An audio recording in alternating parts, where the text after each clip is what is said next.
क्या आप जानते हैं कि रावण से युद्ध के बाद वानर सेना कहां चली गई थी? क्या आपको पता है कि चीन ने 1000 किलोमीटर प्रति घंटे की रफ्तार से चलने वाली ट्रेन बना ली है? और क्या आप जानते हैं कि कोहिनूर से भी ज्यादा महंगा हीरा कौन सा है? आइए जानते हैं इस वीडियो में होश उड़ा देने वाले अनेकों फैक्ट्स। पर हमारे चैनल को सब्सक्राइब जरूर कर ले। नंबर 1, हर जीव में दिमाग नहीं होता है, पर क्या सांप जैसे जानवर में भी दिमाग होता है? इसका सीधा जवाब है हाँ, पर उनका दिमाग कैसा होता है? क्या वे इंसानों की तरह तेज होता है या फिर कुत्ते बिल्लियों की तरह तेज काम कर सकता है, सीख सकता है? कहानियां किस्से तो यही कहते हैं कि सांपों में इंसान के जैसा दिमाग होता है, पर इसका सच क्या है? किंवदंतियों में तो सांप इंसान का रूप धारण कर सकते हैं, वे बदला ले सकते हैं, साथी को मारने वाले इंसान को याद रख सकते हैं, उसे ढूंढ सकते हैं, उससे पहचान कर उसे खत्म कर सकते हैं। पर वैज्ञानिक यही मानते हैं कि सांप के दिमाग में ऐसी काबिलियत बिल्कुल नहीं होती है, बल्कि उनका तो यहाँ तक मानना है कि सांप दूसरे कई जानवरों की तरह सीख भी नहीं सकते हैं। सांप एक सरीसृप होता है जिसका बाकायदा मस्तिष्क होता है। इस दिमाग में एक तंत्रिका तंत्र होता है, वे सूंघ सकते हैं, खुद पर होने वाले खतरे को भांप सकते हैं, दूसरे जानवरों से लड़ सकते हैं, दूसरे जानवरों को शिकार कर सकते हैं। इसके लिए उनके दिमाग में जरूरी चेतना होती है। वे कुछ बातों को याद जरूर रख सकते हैं, वे जगह दूसरे जानवर को पहचाने और याद नहीं रख पाते हैं। देखा गया है कि पाले हुए सांप ये समझ जाते हैं कि उनके भोजन का समय कब हो गया है। सांप का दिमाग उनके आकार के हिसाब से होता है। उनका दिमाग शरीर का केवल 1% हिस्सा होता है, यानी कि 6 फुट लंबे सांप का दिमाग कुछ ही ग्राम का होता है। नंबर 2, चीन अब लगभग सुपरसोनिक स्पीड से चलने वाली ट्रेन चलाने की तैयारी में है। ये ट्रेन 1000 किलोमीटर प्रति घंटा की रफ्तार से चलेगी। इसका टेस्ट रन सफलतापूर्वक पूरा हो चुका है। इसे ultra high speed magnetic levitation maglev train कहा जा रहा है। इस ट्रेन को एक लंबी पाइपलाइन के अंदर चलाया जाएगा। China aerospace science and industry corporation limited CASIC ने इस मैगलेव ट्रेन का परीक्षण शांसी स्थित टेस्ट जोन में किया। यहाँ पर 2 किलोमीटर लंबी पाइपलाइन के अंदर वैक्यूम क्रिएट करके ट्रेन को चलाया गया। भविष्य में इसे हांगझोउ से शंघाई के बीच चलाने की योजना बनाई जा रही है। चीन इस ट्रेन को बड़े शहरों के बीच चलाएगा। उत्तर चीन के शांसी प्रांत के डाटोंग शहर में इस ट्रेन के लिए सुपरकंडक्टिंग मैगलेव टेस्ट लाइन बनाई गई है। CASIC के वैज्ञानिक लीपिंग ने बताया कि अभी हम शुरुआती टेस्ट कर रहे हैं, जिसमें हमें सफलता भी मिली है। फिलहाल इसके डिजाइन, स्पीड, नेविगेशन आदि की सफलतापूर्वक जांच की जा रही है। लीपिंग ने बताया कि एक बार ये ट्रेन सारे टेस्ट पास कर ले, उसके बाद इसे सबसे पहले हांगझोउ से शंघाई के बीच चलाने का प्रयास किया जाएगा। इसमें काफी मेहनत, समय और पैसा लगने वाला है। इस गति से चीन के एक कोने से दूसरे कोने में सिर्फ कुछ ही घंटों में पहुंचा जा सकेगा। फिलहाल टेस्टिंग 623 किलोमीटर प्रति घंटा की रफ्तार पर की गई है। नंबर 3, पृथ्वी के गुरुत्वाकर्षण की वजह से हर चीज ऊपर से नीचे आती है, तो फिर पेड़ पौधों पर पृथ्वी के गुरुत्वाकर्षण का असर क्यों नहीं दिखता है? पेड़ पौधे ऊपर की तरफ क्यों बढ़ते हैं? क्या आपको इसका जवाब पता है? पौधों के तने के शीर्ष पर ऑक्सिन नाम का खास हार्मोन पाया जाता है। ऑक्सिन की अनुपस्थिति में गुरुत्व बल के कारण जड़ें नीचे की तरफ बढ़ती हैं।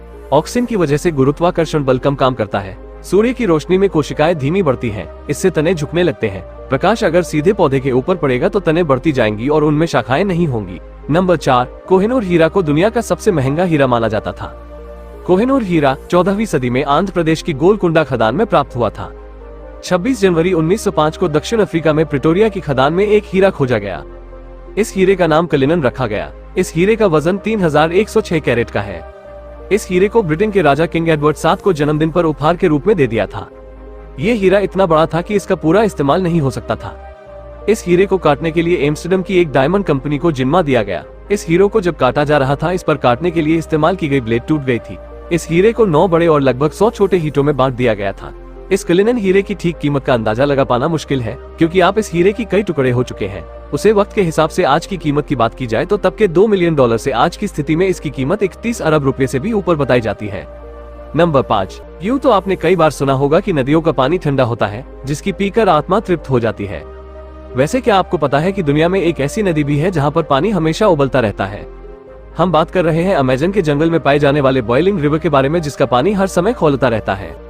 आपको जानकर हैरानी होगी कि यह तापमान इतना है कि चावल तक को आसानी से इसमें उबाला जा सकता है। कहा जाता है कि अगर कोई जीव इस नदी में गिर जाए तो वो जिंदा नहीं बचता। इसके आसपास उसके गर्म पानी की भाप उड़ती दिखती है।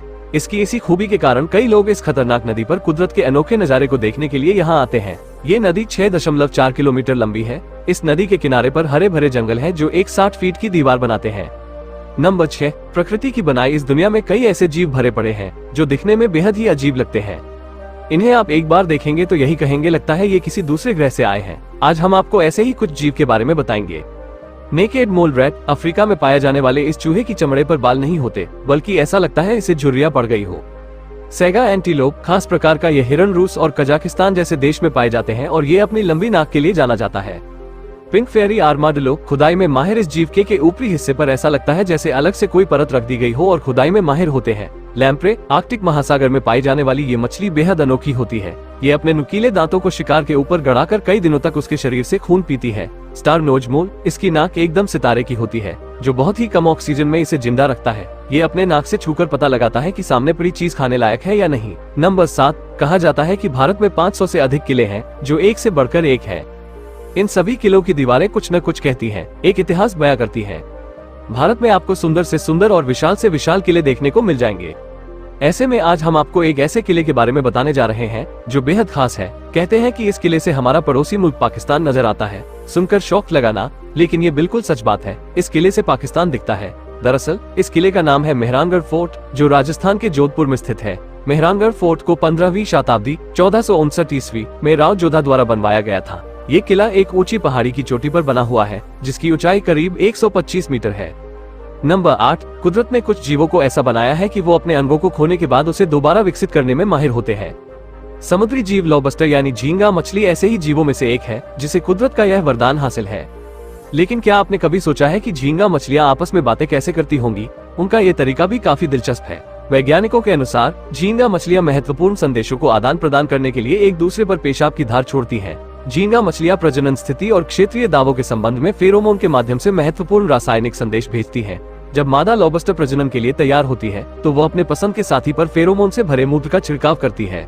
नंबर 9, भगवान राम और रावण के बीच लंका में जो जबरदस्त युद्ध हुआ उसमें एक ओर थी बलशालियों से भरी रावण की सेना जिसे बहुत ताकतवर माना जाता था। दूसरी ओर राम के पास एक ऐसी सेना थी जिसने इससे पहले शायद ऐसा कोई युद्ध लड़ा था। युद्ध में वो पारंगत भी नहीं थी। दरअसल राम की ये सेना आनन फानन में ही बनी थी। ये वानर सैनिकों वाली सेना थी।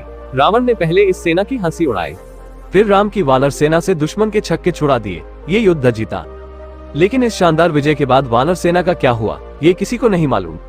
लेकिन हम आपको बताएंगे। वानर सेना को श्री राम ने किष्किंधा के आसपास के कई राज्यों से एकत्र किया था। फिर आनन फानन में उन्होंने इन्हें युद्ध के लिए दीक्षा देकर कुशल बनाया। किष्किंधा के आसपास आज भी ऐसे कई गुफाएं हैं और जगह हैं जहां राम और लक्ष्मण रुके थे। जब ये पक्का हो गया कि सीता को रावण ने कैद करके लंका में रखा हुआ है तो आनन फानन में श्रीराम ने हनुमान और सुग्रीव की मदद से वानर सेना का गठन किया।